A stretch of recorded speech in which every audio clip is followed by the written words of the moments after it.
G'day everyone, my name is Hiroshi Mardigan. Today I'll be presenting the comparison between instructional and natural settings for language learning. First, we're going to be talking about the natural acquisition settings.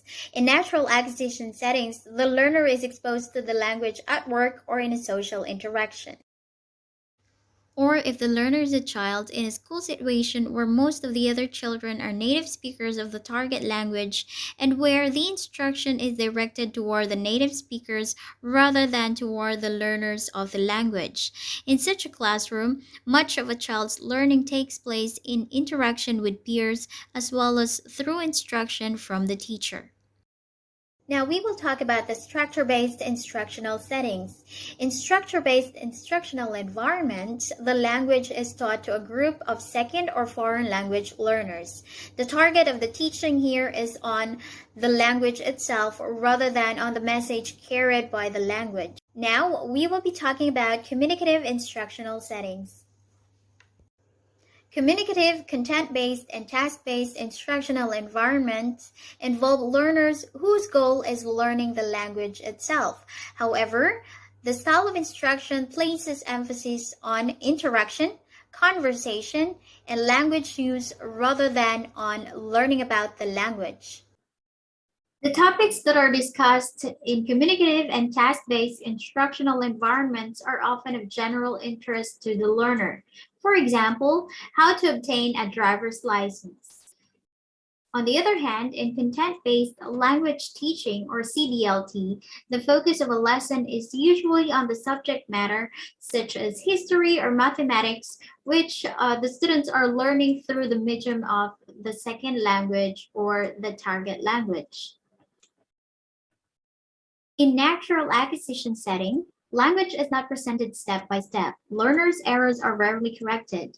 The learner is surrounded by the language for many hours each day.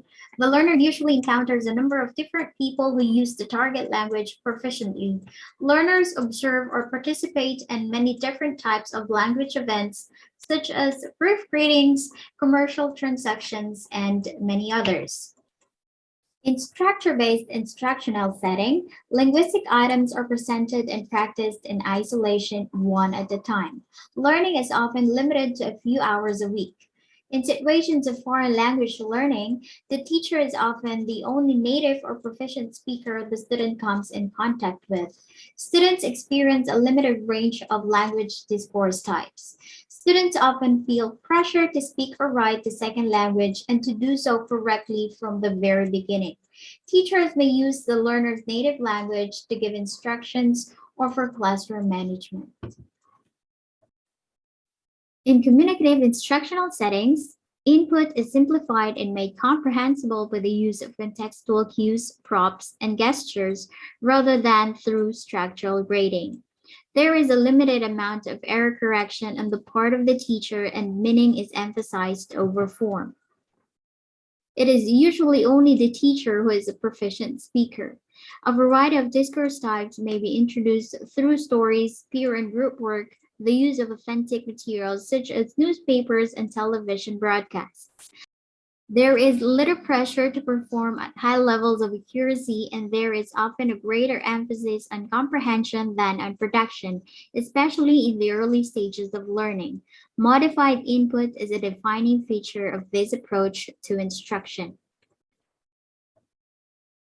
We can use these different interpretations in observing and comparing the interaction between the teachers and the students with their fellow students in different classrooms where different approaches to language teaching are used. Number one, errors. Are there errors in the language of either the teacher or the students? Number two, feedback on errors. When students make errors, do they receive feedback? From whom? Number three, genuine questions. Do teachers and students ask questions to which they don't know the answer in advance?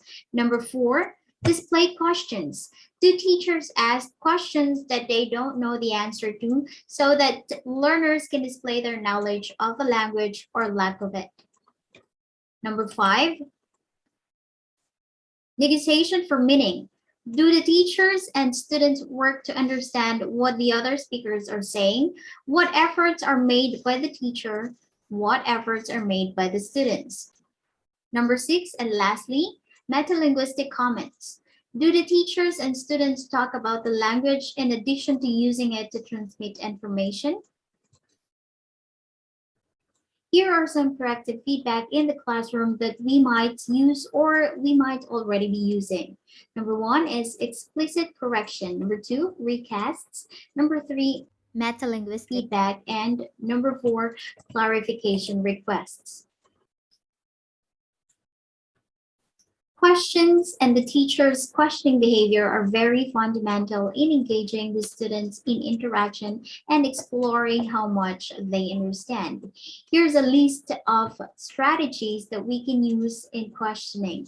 Number 1, scaffolding and display and referential questions. And number 2, open and closed questions. That's the end of my presentation. Thank you so much for listening, and I hope that you'll learn something from me today.